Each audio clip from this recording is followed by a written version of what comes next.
സ്ഥാനാർത്ഥി നിർണയ ചർച്ചകളുടെ ഭാഗമായി ഇന്ന് കോൺഗ്രസിന്റെ സ്ക്രീനിംഗ് കമ്മിറ്റി യോഗം എന്നാണ്. സിറ്റിംഗ് എംപിമാരിൽ ആരെയും മാറ്റേണ്ട എന്നാണ് സംസ്ഥാന നേതൃത്വത്തിന്റെ നിലപാട്.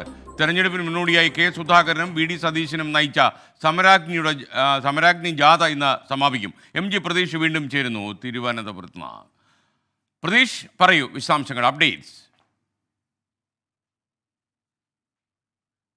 SKN ഫെബ്രുവരി 9 കാസർഗോഡ് നിന്ന് ആരംഭിച്ച ജനകീയ പ്രക്ഷോഭ യാത്രയ്ക്കാണ് ഇന്ന് തിരുവനന്തപുരത്ത് സമാപനമാകുന്നത്. വൈകിട്ട് 4 മണിക്ക് തിരുവനന്തപുരം പുത്തരിക്കണ്ടം മൈതാനത്തെ ഉമ്മൻചാണ്ടി നഗറിലാണ് സമരാഗ്നി പ്രക്ഷോഭ യാത്ര സമാപിക്കുന്നത്. തെലങ്കാന മുഖ്യമന്ത്രി രേവന്ത് റെഡ്ഡിയാണ് ഈ പ്രക്ഷോഭയാത്ര, ഈ സമാപനം ഉദ്ഘാടനം ചെയ്യുന്നത്.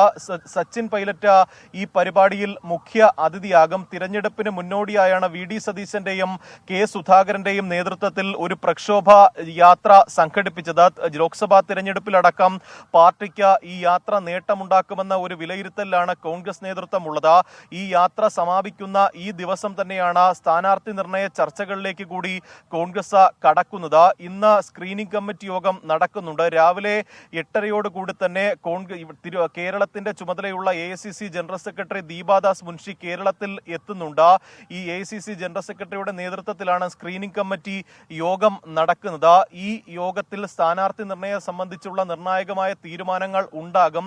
ചില സീറ്റുകൾ സംബന്ധിച്ച് ഇപ്പോഴും ചില അനിശ്ചിതത്വങ്ങൾ തുടരുന്നുണ്ട്. കാരണം വയനാട്, ഒപ്പം ആലപ്പുഴ, കണ്ണൂർ ജില്ലകളിൽ ആര് മത്സരിക്കുമെന്ന കാര്യത്തിൽ ഒരു അന്തിമ തീരുമാനത്തിലേക്ക് എത്തിയിട്ടില്ല. നേരത്തെ തന്നെ കോൺഗ്രസിനകത്തുണ്ടായ ഒരു ധാരണ നിലവിലെ സിറ്റിംഗ് എംപിമാർ മത്സരിക്കണം എന്നതാണ്. പക്ഷേ വയനാട്ടിൽ രാഹുൽ ഗാന്ധി മത്സരിക്കണമെന്ന് സംസ്ഥാന നേതൃത്വം അഭിപ്രായം പ്രകടിപ്പിച്ചിട്ടുണ്ട്. പക്ഷേ ഇക്കാര്യത്തിൽ രാഹുൽ ഗാന്ധിയുടെ നിലപാട് നിർണായകമാകും. ഒപ്പം കണ്ണൂരിൽ നേരത്തെ കെ സുധാകരൻ മത്സരിക്കുമെന്ന് ഏകദേശം ഉറപ്പായതാണ്. പക്ഷേ ഇത് പൂർണ്ണമായും കോൺഗ്രസ് നേതൃത്വം ഇപ്പോൾ ശരിവയ്ക്കുന്നില്ല. കാരണം കഴിഞ്ഞ ദിവസം അടക്കം പ്രതിപക്ഷ നേതാവ് പറഞ്ഞത് ഇക്കാര്യത്തിൽ ഉയർന്നു വരുന്ന വാർത്തകൾ അഭ്യൂഹം മാത്രമെന്നതാണ്. മറ്റൊന്ന് ആലപ്പുഴയിലാണ്. ആലപ്പുഴയിൽ KC വേണുഗോപാലിന്റെ പേരാണ് സജീവ ചർച്ചയിൽ ഉണ്ടായിരുന്നത്. KC വേണുഗോപാൽ മത്സരിക്കുമോ എന്ന കാര്യത്തിലും ഹൈക്കമാൻഡാണ് നിർണായക തീരുമാനമെടുക്കേണ്ടത്. ഇന്ന് സ്ക്രീനിംഗ് കമ്മിറ്റി യോഗം ചേർന്ന് ഈ സ്ഥാനാർത്ഥി നിർണയം പൂർത്തിയാക്കി പട്ടിക ഹൈക്കമാൻഡ് കൈമാറും. ഹൈക്കമാൻഡ് ആയിരിക്കും അന്തിമ തീരുമാനം അല്ലെങ്കിൽ അന്തിമ സ്ഥാനാർത്ഥി പട്ടിക പ്രഖ്യാപിക്കുന്നത്. എന്തായാലും ഈ തിരഞ്ഞെടുപ്പിൽ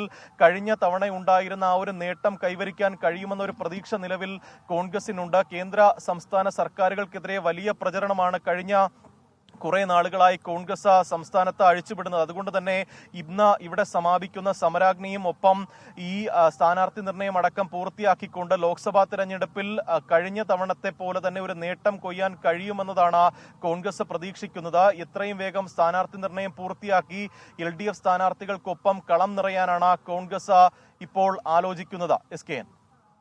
okay, thank you MG Pratheesh.